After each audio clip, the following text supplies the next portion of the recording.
been good, and I'm just so happy to be with you. And I have to tell you, so I had attended your LA, do you know that you have a sister church in Sodom and Gomorrah? Okay, so you're like, well, we just pray for them. Someday they'll make it to the motherland, Marietta. Someday they will see the light. And, but no, so every week they would have somebody come at your church and talk about tithing and like why it was a good idea. And I got that in my heart. I knew that was always a good idea. And I've been a tither, and it's not really hard to tithe when you have something to tithe off of. But when March 13th hit, I had a sold out show, 1,500 seats, completely canceled. And it was like, I felt like I was being fired. I felt like it was Donald Trump, like all the churches calling me, you're fired, and all my, do you like that impersonation? Okay, so all my jobs, they canceled in one day.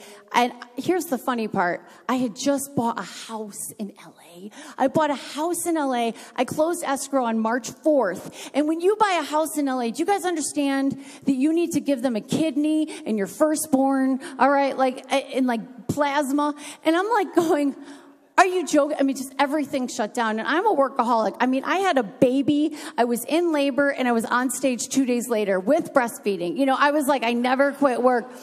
My kids were breastfed. I totally believe in breastfeeding. They were both breastfed. Just don't judge me. Just not by me. But I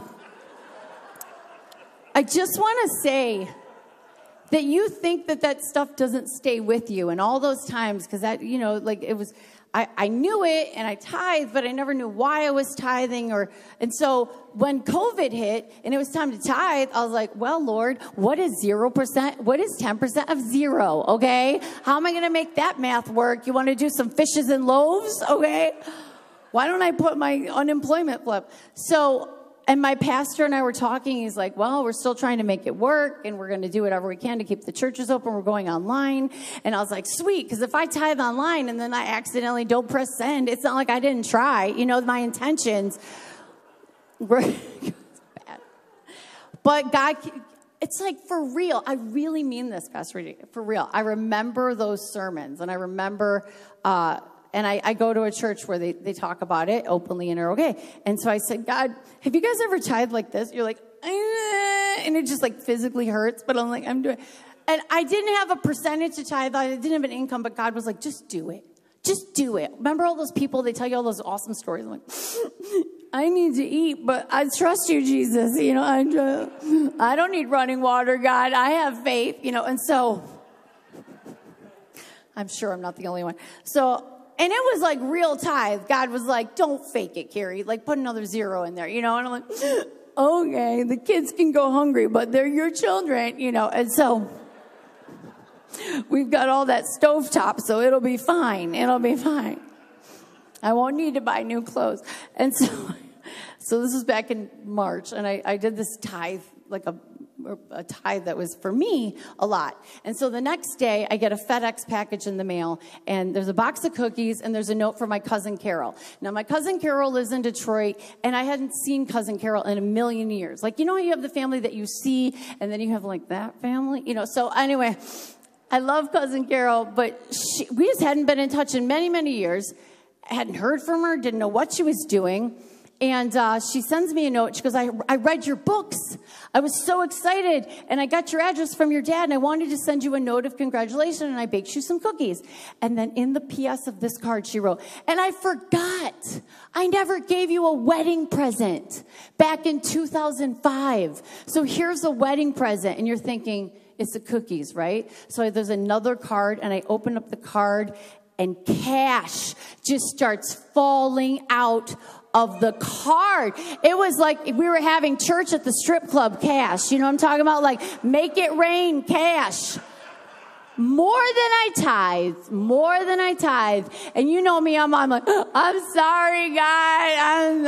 I'm like under the bed doing the ugly cry. I love you. And then you find M&Ms. It's like God gifts you.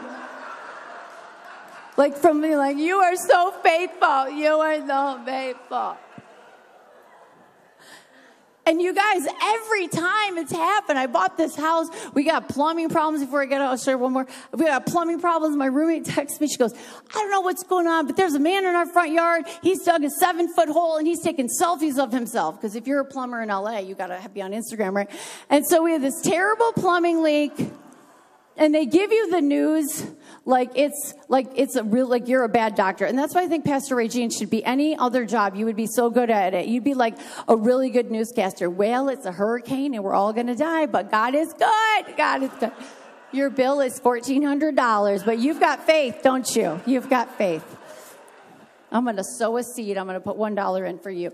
Okay, so huge plumbing bill, single mom, no job.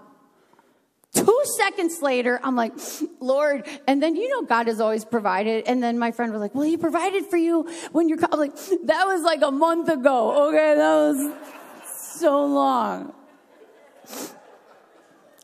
He's out, he's worn out. And so, do you ever pray to God like that? Like you have three things wrong with you. You're like, Lord, my ankle is broken and I have bursitis. But Lord, if you could just heal the ankle, that would be great. I don't want to bother you. Like there's a power outage in heaven. But I prayed. I did. I'm like, I don't want to bother you. But I prayed and I said, God, I gotta handle this bill. Boom. There's $500 in my Venmo. $500 in my Venmo. 2 minutes later, I call my friend in Michigan. I go, what? Please don't say it's a mistake and you accidentally Venmoed me, because no takebacks. And so she goes, no, my husband's business was blessed and we prayed about it. And God said to bless somebody because his business is thriving. So we decided to bless you. I go, what does your husband do? She goes, he's a plumber. So y'all, God is good. God is good all the time. Thank you for having me. God bless you. God bless you. Thank you so much.